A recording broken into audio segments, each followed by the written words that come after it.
In Brazil, the democracy is strong, but the corruption is vertigo.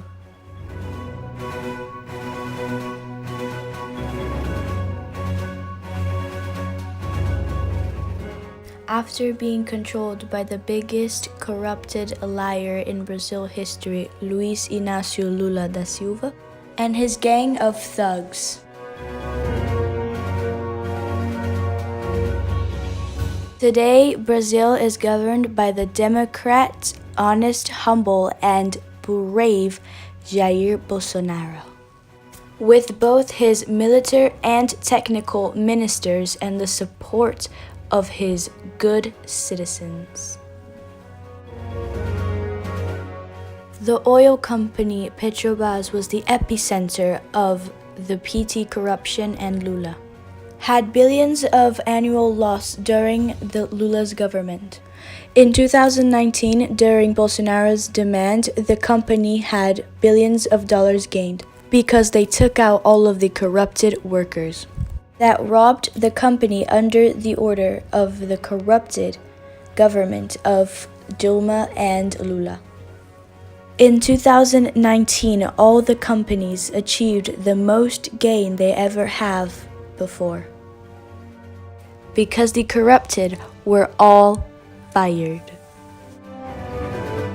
Bolsonaro and the minister Tarcísio finished the pavement of the highway BR-163 that was abandoned for 44 years by the government of Lula and PT. This road gave good conditions for the farmers to transport all their food and crops. Millions of kilometers of highways are being constructed or reconstructed by the engineering of the Brazilian army, with low costs to the contributors and taxpayers in Brazil.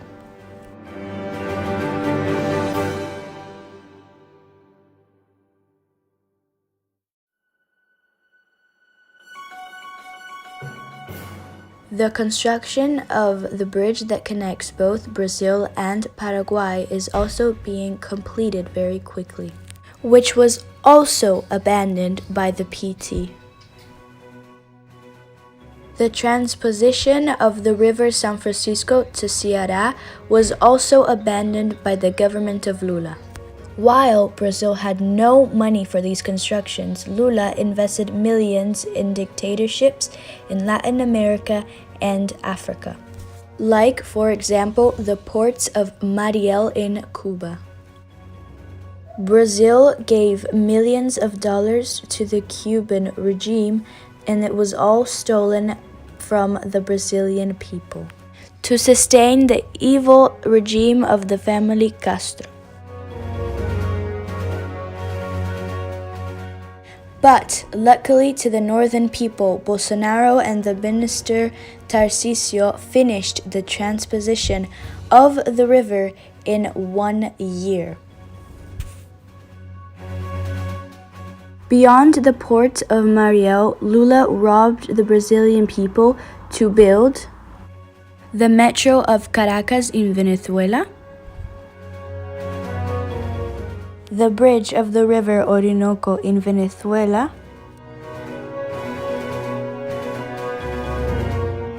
dam in Moamba in Mozambique, the airport in Nacala in Mozambique, the hydroelectric of Tumarin in Nicaragua,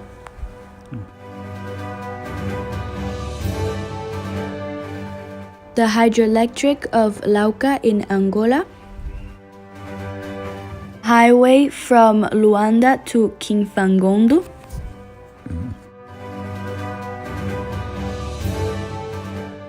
hydroelectric San Francisco in the equator,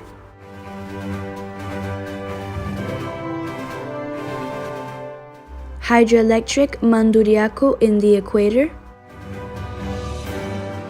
and many other constructions around the world.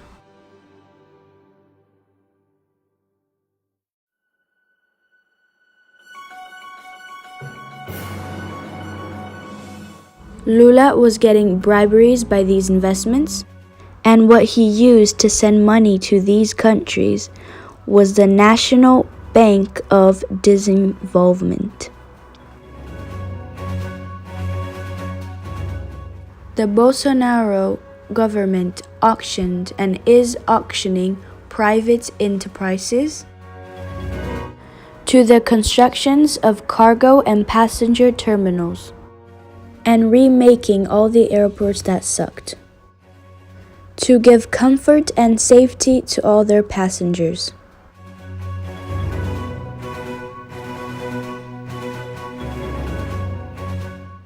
The party of Lula in the Congress voted against the project of basic sanitation for private enterprises, even though half of the houses in Brazil do not have any type of piped water. Bolsonaro is going to finish 33 constructions in the second semester of 2020 that weren't finished for 10 to 40 years.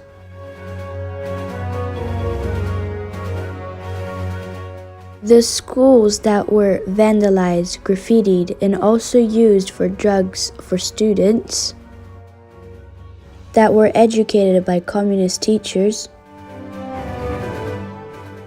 are turning into extremely decent places for students who want to study and have a future career. Civic and military schools are being created to benefit the education and discipline. Because of COVID-19, Bolsonaro is giving emergency money to more than 60 million Brazilian people until December to try and decrease the suffering that disemployment and hunger can give to the people, especially if they are poor and humble. Lula was condemned by law for corruption for buying this apartment.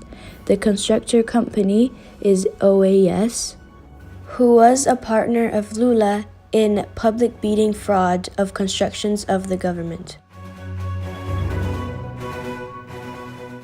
Lula was also condemned for reforming this cottage in the city of Atibaia, where he received bribery from the company Odebrecht, who also was his partner in public bidding frauds.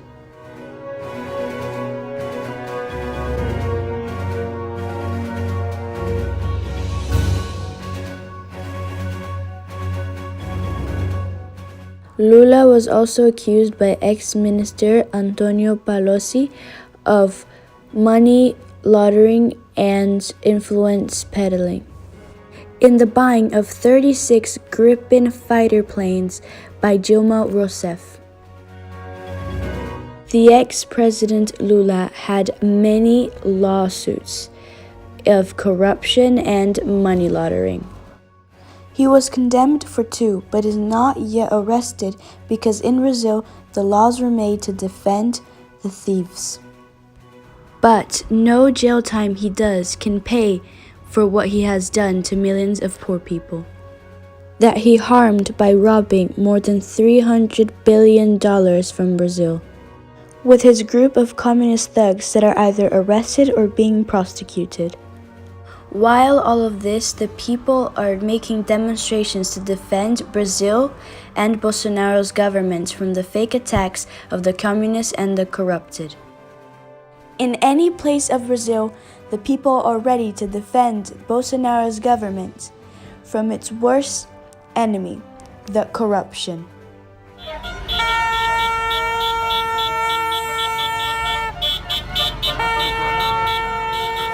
Brasil acima de tudo, Deus acima de todos.